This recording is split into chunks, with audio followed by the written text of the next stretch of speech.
we're gonna go over how to play every single core alliance in a very stream of conscious way, because I don't really have time to prepare slides this time around since Box Bootcamp is tomorrow. We'll go through them one by one. I do want to be clear, what I'm gonna do is the basic guides. I want to give new players a chance to better grasp how to play every comp. Obviously, there are multiple variations of almost every single one of these, like Swift and Raid for Kazimierz. There are two different variations, for example. So what I would recommend is take what I'm going to say as a baseline, then go to other people's videos, because there's a ton of one-tricks posting how to play each of these comps very much in depth. And I also believe Dr. Socrates is planning to do a deep dive on every single one of these, so you can also wait for those. Anyways, let's get started. I think I'll do the newer ones first. So starting off with Kazimierz, obviously there's a lot of emphasis on redeployment. Pretty much your core stack drivers are Blemenschein and Gravel, depending on how you're playing it. You have the ability to go for resilient stacking, raid stacking, or both. And then there's also playing Swift. You kind of pick two out of the three. Your late game cap outs are Degenbreaker and Neural the Radiant. And what you can generally do, it's really easy to open up with Wildmane and just have a Swift opener. Whether that's opening with Insider just for early game DPS, eventually cutting it for Dinman for more survivability, but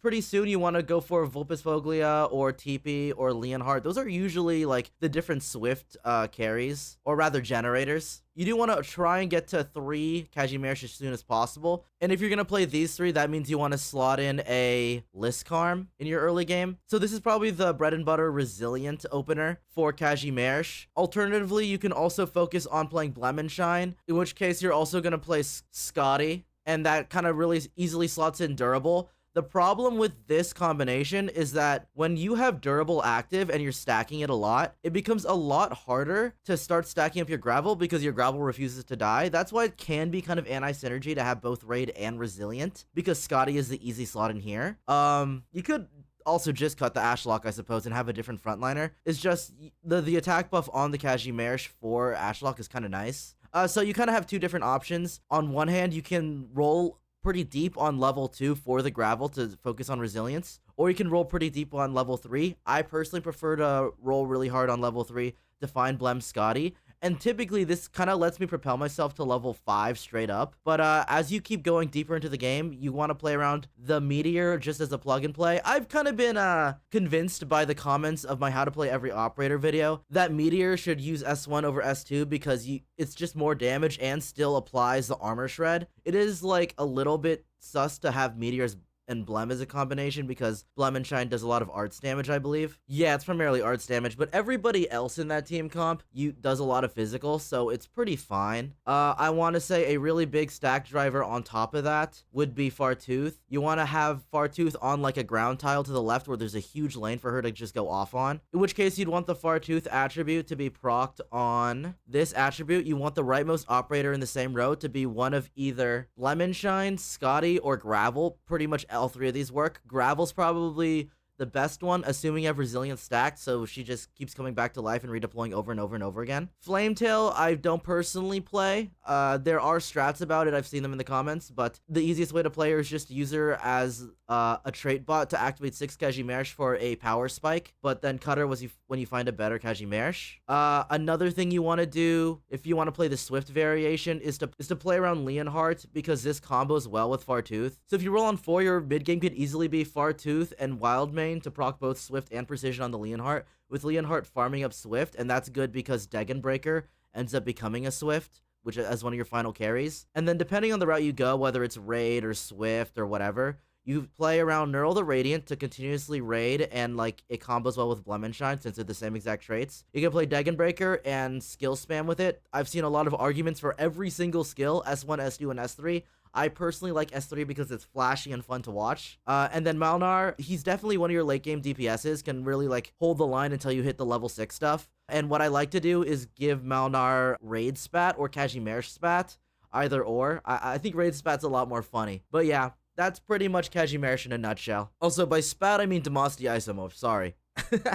Also, before I move on, I want to thank Carnivorous Cube for making this website. This is a team builder where you can just filter stuff, and it makes it really easy to show off which alliances are active and stuff. I actually saw Cube a few months ago at Anime Expo. It was kind of crazy. I felt his aura behind me before I even knew he was there. Dude pulls up in a Ferrari, super muscular, 7 foot, just towering over me. I couldn't even say a word. My legs were quivering in intimidation. Then a bunch of portals opened up behind him, and he said, Rhodes Island assemble. And all his Essential teammates pulled up behind him, and I was just losing my mind. Alright, moving on to Siracusa. You just buy provinces in Texas as you go in your early game. You can really do whatever, whether that's an 8 opener, you're just gonna drop out of it fairly quickly. I kind of prefer Swift. You could go Insider, Wild Main, Tin Man, TP, stuff like that.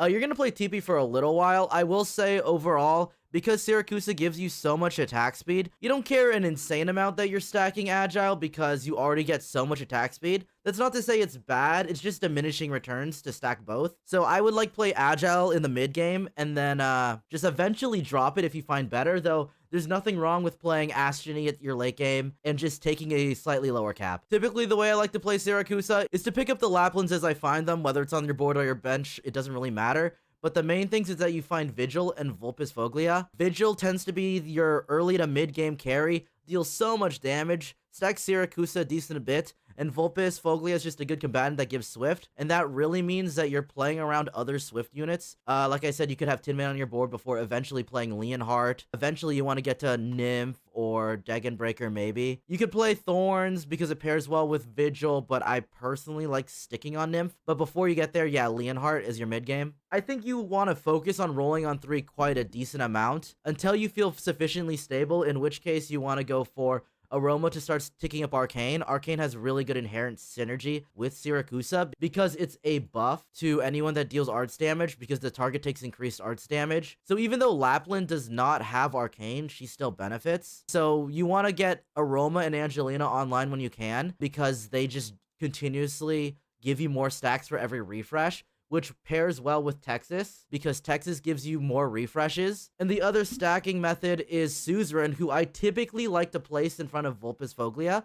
Just have her on her mom, and then you'll just generate Siracusa and Swift stacks, especially if you have a promoted one. Like, plus 12 if it's promoted for both Swift and Siracusa is kind of nuts. Eventually, when you push into the late game, your comp is kind of put around this Lapland altar. She generates so many stacks herself. So as soon as you're stable, try and find this unit as soon as possible. What you can do is play Arcane around it. You play Aroma, and then depending on if you have Agile active with TP, then you could either play Astrony to get the buff of Agile, or if you're not playing Agile, you play Praminix because that's a really good unit.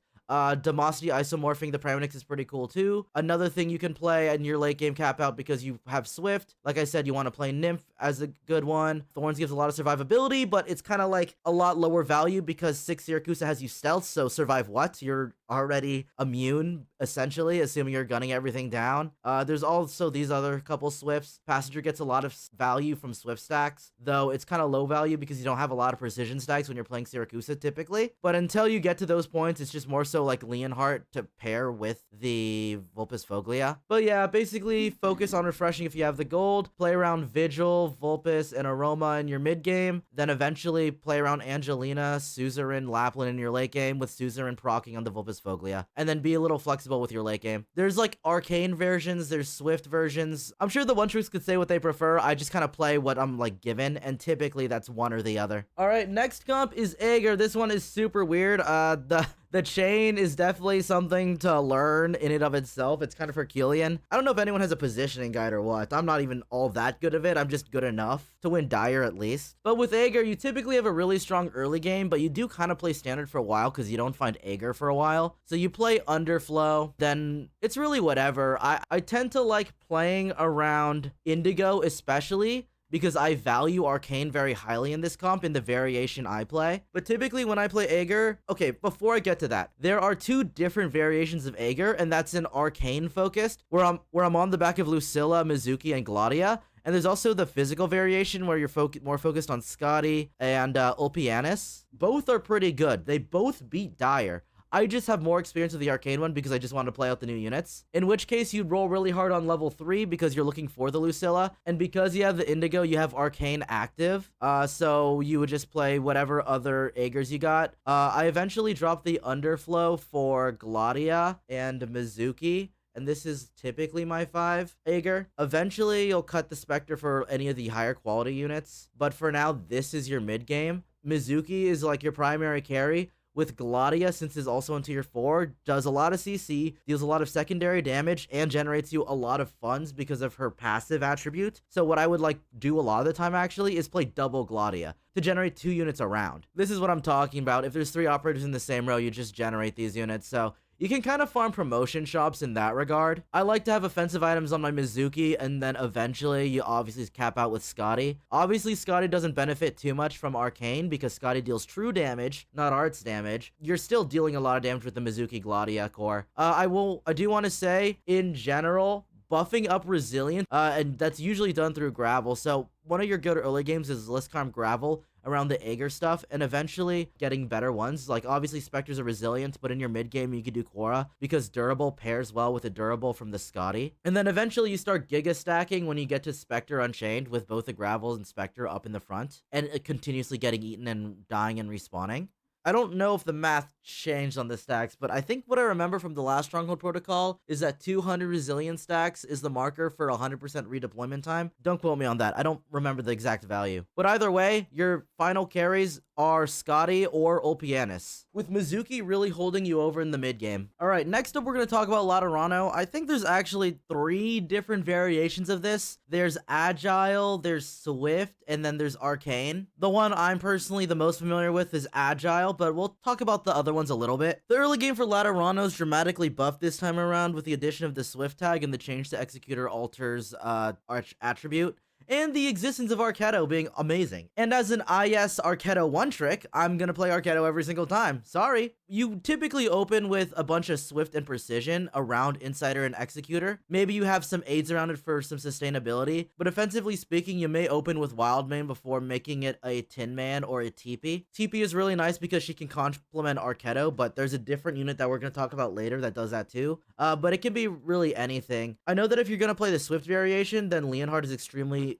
important to find because that's how you're doing your main stacking besides just buying Vulpes Foglias. And having Precision Swift lets you slot in Executor really easily. It's just kind of the perfect fit. But outside of that, I think you're going to go straight to level 3 and roll pretty deep on level 3. You're probably going to play around this opener, probably play Exusier there.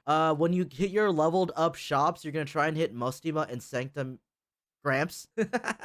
Arketo is like a surprisingly extremely strong unit that kind of stabilizes your early to mid game, does a lot of damage, and the fact that she has Agile is a really big benefit to the massive attack buffs that you get in Laterano. What I've been doing a lot is actually running Eierscarp, if I'm pronouncing that correctly. And then because of Eierscarp and Arketo's attributes, for Arketo, it's stacks to the active alliance ahead, and for him it's +3 for the operator behind. So what ends up happening is that you stack 6 Agile a turn with both of them on top of each other, while also stacking 6 Laterano a turn. So it's kind of a nice early game stack driver, which is why I feel like Agile feels really seamless, because I'm always playing Arketo, right? And this guy does some decent damage. As you get into your mid game, you're probably gonna play around Gramps as your primary tank. He just tanks so much damage and kind of stabilizes your front line, especially against those stupid ass invisibility waves. In the mid game as well, once you get to the level 4 units, Mustima ends up being one of your primary stack drivers. What I like to do is play 2 Gramps, one above Mustima, one to the right, and then Insider to the left of Mustima. And eventually you find a better ammo unit and you put them where that is for Mostima. Mostima deals a lot of CC, just kind of helps you delay and buy time. If you end up stacking Arcane, which is a bit difficult because Mostima only stacks up Laterano from her attribute. It only says Laterano here. But if you manage to stack Arcane, then you kind of end off with the Asgeny plus probably Virtuosa combo, but that's somewhat non-standard. Typically, you're ending off with like the bread and butters here, Exusier and Lemuin, and then as soon as you can, you play Executor Alter as fast as you can, because Executor Alter generates the most Laterano stocks out of everyone here. Make sure you have a Foresight on your bench, because even so you're not necessarily going for the 150 stack Exodia, it's still a lot of funds that you're generating, right? So just have one on your bench, and you should be able to level up very quickly because of the sheer amount of funds you're getting. And then I believe that the Swift variation of this also has either Nymph because of Arcane or Passenger just because he has his own Swift tag with Leonhard alongside to give 3 precision if you were to cut the Executor or the Lemo in. So there's a lot of different ways to go about this, but that's generally speaking the idea. Alright, next up it is Kjerag. Got dramatically buffed this time around with the addition of some new units and bringing down Praminix and Silver Ash down a tier each. The issue is Gnosis' SP generation is a lot slower and it is very noticeable. He's freezing a lot less often, so you have to be a little careful. Typically speaking, because of Kjerag, you're playing around an aid opener. It's probably the most seamless way to play Kjerag, to the point where you're probably playing 3 aid is your opener. So 3 of these, probably cut Vendella, since Perfume is already a really good healer. And then you just play Kjerags around them, like Matterhorn is just a big bulky ball of stats that gets healed by the Perfumer. You kind of play Herald to activate Kjerag, but you kind of drop him as soon as you can and leave him on your bench. In order to play Praminix, this is when you start freezing. You're kind of rolling really hard on level 3. Again, it seems to be a common fundamental thing, huh? Interesting. Nah, but you're gonna, since you're rolling pretty decently hard on 3, you're trying to get a few Yeras for a bunch of Nevermelt Ices, and mostly trying to hit a bunch of Praminixes so you can start stacking, and that's the general game plan. Put the Ices on units that attack a lot, and make Praminix go off and get to the Giga stack numbers. What is very possible is this. I'm gonna fucking expose Loverboy because I guess he is John Kjerag. This is the goal. 999 Kjerag stacks. It doesn't always happen. This is kind of high roll, but you're getting like disturbing amount of stacks, like 300 plus in every Kjerag game. And that's centered around Praminix, going around Gnosis, Silver Ash, both Silver Ashes. But yeah, throughout your mid game, since you're rolling pretty hard on 3, your level 4 shops you're either going to go for the Gnosis or the Silver Ash. Both are really good, obviously, because they help you generate more stacks. They have more freeze applications. You are going to cut the aids eventually. You could keep 2 for sure, but you're probably not going to play 3 aid because you have to fit so much. A really good thing to do is to start stacking Swift about now because your late game includes Degen Breaker and Silver Ash as a combo. So what you would have is Snow Hunter, one of the Swift units, probably Suzamom, and then you tie it all together with Leonhart as usual. This Leonhart unit is so good, and then you start stacking Swift that way. Eventually, throughout your early late game, you're going to start looking for Civilite Eterna because she helps stack stuff up really quickly. You just put her on the Praminix or Silver Ash. You'll look for Suzerain because you could have Suzerain proc on Yera to farm a lot of Nevermelt Ices to make the freezes more consistent, which is kind of necessary because of the Gnosis nerf. Another thing you can do with Gnosis as a plug and play in your mid game, just to hold the line, because you get such a disgusting amount of Kjerag stacks, Entelekia becomes a really strong mid-game carry that just holds the line. If you're a Kjerag one-trick, I think you might want to play S2 on Entelekia because you're able to put the Ices on Entelekia and she'll farm infinite freezes with her skill. Otherwise, if you play more generalist, like you're just playing whatever's given to you, probably pick S3 Entelekia with Module Y. Just deals so much damage as long as your core alliances are stacked up. It pairs up really well because of Agile. Eventually, as your late game, you're going to play around Praminix for Arcane Kjerag with Gnosis Agile because that gives the perfect traits for the Asciany Altar. Part of your late game. Sometimes you play one or the other, sometimes you play both, but Degen Breaker plus Silver Ash, especially if you have Swift stacked up. Silver Ash, you could use either S2 or S3, both have valid argument. S3 gives fragility is why I use S3, but I could see you going either way. And then Degen Breaker, again, you could use any of the 3 skills. I like S3 because it's flashy, but there's a lot of argument for the other 2. One thing I do want to say is you're not typically playing 6 Kjerag on your board almost ever. You're always playing 5 or below because you don't care about that cold wind thing. All it does is freeze the enemy wave outside of your Praminix and Silver Ash range. Like, that actually hurts you. So what you do is you play 5 or below. The second that you feel that you're going to start bleeding, that you're going to die if you don't do anything, then you slot in 6 Kjerag. Then as soon as you feel sufficiently strong, you take out 6 Kjerag, and you never play 6 Kjerag again. 6 Kjerag is definitely bait to end off on. Okay, rather, 6 Kjerag isn't necessarily bait. It's more like, depending on the map, you just get blown out because you don't get any stacks and you can get timed out. So you can play 6 Kjerag late, especially if you got a lot of Damacy ISO clusters plus Nevermelt Ices. It just, if you play 6 Kjerag, you have to move your entire positioning to the front. You cannot have everyone in the back or else you're getting nothing and you're getting no value. So 6 Kjerag is fine, sorry. But it's not like something you hard focus on. Comparatively to the other 6 pieces, it's not like as required. Next up, it is Victoria. This is probably my favorite comp to play. If I were to one-trick anything, it'd probably be Victoria. It's just the most fun to me. I want to say one thing as a PSA. There was a post on this on Reddit, but Yostar did not translate this correctly. This isn't if you are carrying equipment, you gain increased attack. It's for each equipment, you gain increased attack. So you get this application twice if you have 2 equipment equipped. So you don't actually have to spread out your equipment first. You put it all on your carries. Just PSA, I didn't know that until just now. But with Victoria, because of Vendella, you're playing around an 8 opener again, which is very seamless, really powerful, a lot of sustain, very cool, very pog, very champ. That's kind of why Herald is a bit of an issue. You have an overabundance of healing again, just like the last time. So say you have like this Perfumer opener. Once you need a new unit to slot in, you just kind of cut the Herald and put it on the bench, unless you need it to activate Victoria. Herald's really there to activate Victoria at first and go back on your bench for you to figure out to use later. You're gonna buy every rock that you come across because the equipment is very important to spike your board. If you're playing Victoria and you're stacking a Victoria and you have no equipment, then what the fuck is Victoria even doing? Because you can't activate the traits. But typically, you're gonna get to level 3 again, and you're gonna roll really hard because Mint is your primary stack driver. This is how you're getting all your stacks. There's argument for both S1, S2. I've seen people do either or. Just be very careful if you're playing S2 because I've played games where Mint flings the small enemies into the objective zone and kills me. So otherwise, CC is nice. But for S1, it's just pure damage. Eventually, your 2 main carries is going to be Mint plus Bagpipe. Bagpipe, you're going to throw on every item that is broken on melees. That is the Victoria hammers that says for ground operators. Especially the one that says, if you drop down to 1 HP, you don't die for 10 seconds. It's so absurdly busted. You stack so much, which is why you should keep Foresight on your bench, because you'll get a lot of funds. It helps Bagpipe do a ton of damage, especially with the Victoria buffs. M3 Cocoon's another good one. The Fear one's okay. The Victoria Hammer that just gives attack and speed is pretty good. Catherine is a bit of a weird one. You do want to get her as early as possible, but if you don't get her that early, don't force yourself to play her on your board unless you need her for 6 Victoria. You don't get too much value, and Agile can be a little difficult to fit in. You don't necessarily need to, as nice as it is. If you do decide to go the Agile route, then your late game will probably be around Telopsis a little early to combo with the Vendella and the Catherine. Otherwise, you just play an Entelekia to hold the line. Again, this Entelekia unit, it's so good.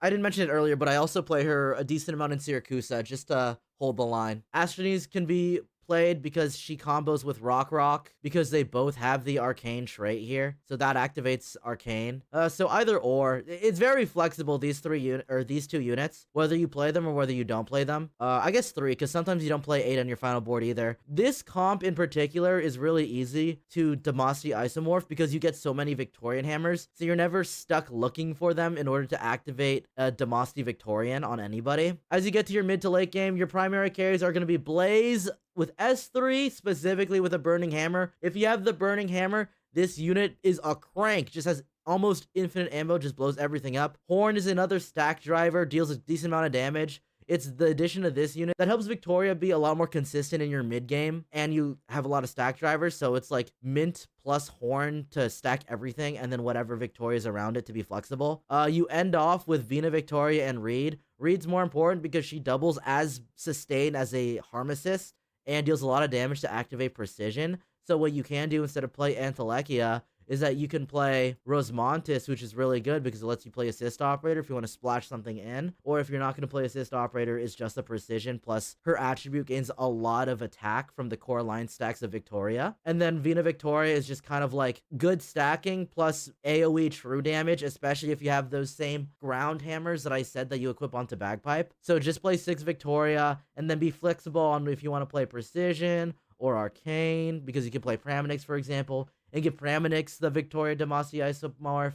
There's a lot of different options. This is a very flexible composition, I find. Very fun. And yeah, that's Victoria. All right, next up is Sargon. I think the last time I said this in the operator video, Sargon stacks is a lot more spread out, so it's a little more consistent, and you're not like, you don't live or die based off of TT. So let's go over it. Early game, it's pretty easy. Estelle, Bubble, Papyrus, they're all level 2. If you're playing the Pepe strategy, it's pretty easy to just find these instantly the second you level up and use that free refresh. Yeah, just play them as soon as you get them. You can play a durable frontline around the Bubble, Papyrus inherently has healing, so the aid opener is a little bit worse. But what you actually want to play around, I think, is get started with a Swift opener, whether that's Insider, Wild Main, Tin Man, whatever, because eventually you're going to play, surprise, Leonhardt. But we'll get to that. Eventually, you want to play Papyrus and Philae in order to start stacking as much as possible. There's argument to both roll on level 2 and level 3. I just personally think level 3 lets me hit Gavial, which lets me stack a little bit more. But if your job is to be the anchor on your like team, for example, then maybe you're supposed to roll on 2 to have like a Giga Bubble and Papyrus and try and hit these in your level up shops and just hold the line for the rest of your teammates to scale up. And then you can start pushing. But otherwise, if you're playing standard on solo queue, just level to 3 and hit these units. Minimalist is really good with his S2 because of how fast it casts, because it ticks up Sargon really quickly. Because if you read here, it says when an operator activates a skill, a Sargon operator, well, Minimalist is casting a lot, right? So he tends to be the early driver, not to stack, but to make Sargon actually do something until you eventually drop him for better units. If you're playing around Swift, you should 100% play Leonhardt because the late game Sargon units have precision, Swift, or both. So Leonhardt is absolutely perfect for it. Activate Swift through pretty much any of these. Again, Tin Man, Vulpes Focalius, probably a really good frontliner. Make sure you have precision active. Early on, that's through Indigo, but eventually it can be any of these. I really like Cruz in this line. Cruz makes the mid game a lot smoother. The reason being is because of TD's attribute where if you are stunned or slept in range, well, Cruz does a lot of micro stuns, as you can see here, and stuns them for 0.2 seconds. So that helps stack up TD a lot. I've become an S2 sucks guy on TD, just use S3. And for Passenger, I'm just a big S3 head because you stack Swift so much. But you'll notice that with this trifecta, like let's say later in the game you cut Cruz, Passenger, TT, and Leonhardt activates 3 precisions, so you do a lot of defense pierce, and you get Swift for Passenger. So even though Leonhardt isn't like anything insane in the late game, he ends up being on your board almost forever because it activates those wildly powerful traits. And then you just play 6 Sargon around that. I will say, I forgot to say in the mid game, obviously, Gavial is another one of those stack drivers like Philae and Papyrus, so you're going to play those. Play what you need. You may play Papyrus forever. You may cut Papyrus for Aefiala or Lumen, but you play 6 Sargon. Probably not Carnelian.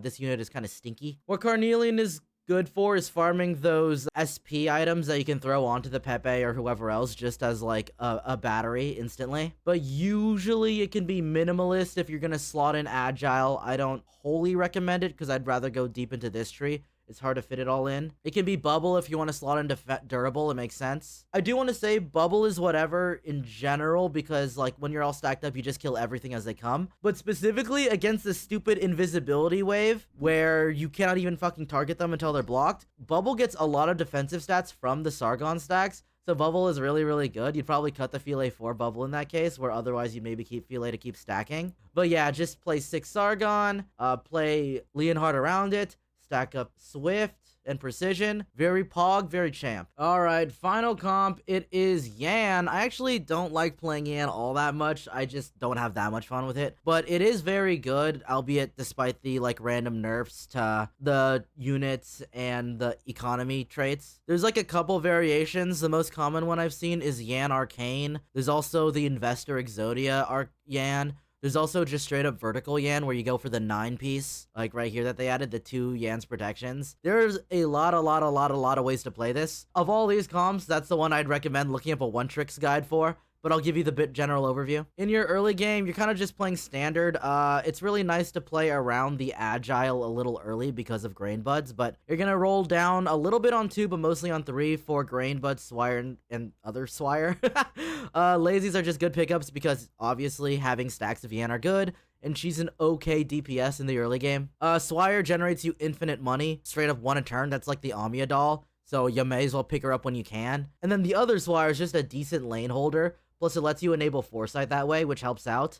If you're playing, like, the Investor Exodia, you're kind of, like, bum-rushing it to try and hit Executor Altar as soon as possible, while also buying all of the Investors. Probably Tin Man early, but as soon as you can, it's Mountain plus Silver Ash. Though, maybe you don't really care about Silver Ash that much. It's mostly just the Mountain. You activate Investor. You keep buying stuff, especially because you have Dusk, whose attribute is on every operator obtained, you get Yan and Arcane, which is why Arcane Yan works. Whether you're playing the Exodia of Investor or not, you're probably playing around Dusk, in which case you're buying a lot of units that generate other units and units that generate stacks. So Lazy, that'd be Record Keeper, that would be Hoshiguma, Blaze, and Scuffed Ethan, aka Flametail, who just spawns more units. So is really good gold value. Then of course the one cost units, because they're free, like Minimalist and stuff like that. Because you're playing around this, like, the concept of mid-game and late game is, like, very weird. But, like, if I were to, like, centralize it to that, in your mid-game, your lane holder would be Swire bits, but mostly Hoshiguma. Let me get rid of all this. Hoshiguma tanks a lot. Like, S2 lets her tank a lot. If you do want to swap to S3, she'll attack all the blocked. But I kind of like S2 just to be bulky, because you have the DPS and Blaze. Keeper's fine. Shubai is fine. U generates you a lot of gold, a lot of level up shops, because it's letting you get a lot of Yan units, right? Eventually you would cap this off with Arcane. There's also argument for Agile, but it's a lot worse this time around, because if you hit the Infinite Investor, you're getting a lot of gold, so then you would play Ashtini, because the attribute is so insane, who is also Arcane. So Grain Buds, Dusk, and Ashtini is like a crazy combo. Outside of that, you'd probably play Praminix as a carry, and you could like Demasti Yan Praminix. Alternatively, you could play all three and play 3 Arcane. That's a very nice breakpoint. Depending on the amount of money you're making, maybe you have a lot of Agile stacks, maybe you don't, but at that point, you're still playing Grain Buds. Grain Buds, again, is probably a really good early game stack driver until you hit the Dusk. It combos a lot. And then it's just kind of whatever you're going for. Like, if you're playing Arcane Yan, you're probably playing 3 with the Grain Buds. If you're playing Vertical Yan, then you're just going as high as possible, playing as every single one, then giving the Yan Demosty probably to like Praminix or something. Oh, actually I have a tech for y'all. If you can't find the HR document that increases your deploy limit, then a really good thing you can do is play Mumu. Mumu has Harmony, which gives her +1 to Yan, right? If you give Mumu also Demosty plus the Yanni's Dagger, that's actually +2 to Yan. I'm not sure if it's supposed to count that way, but it does. So you don't actually need to find the HR document. You can play Mumu plus 7 other Yans, and then Mumu will count as +2 Yan. So yeah, that is the bare basics of every comp. Again, go check out a lot of the one tricks or Dr. Socrates for more specifics about all of them. Again, this was meant to help you get started. Big thank you to Carnivorous Cube for that team builder. A fucking beautiful website. I love it so much. And with that, I wipe my hands of Stronghold Protocol, because I am now going to post this and go study TFT, because Bugs Bootcamp is starting. Peace out. I'll see y'all later.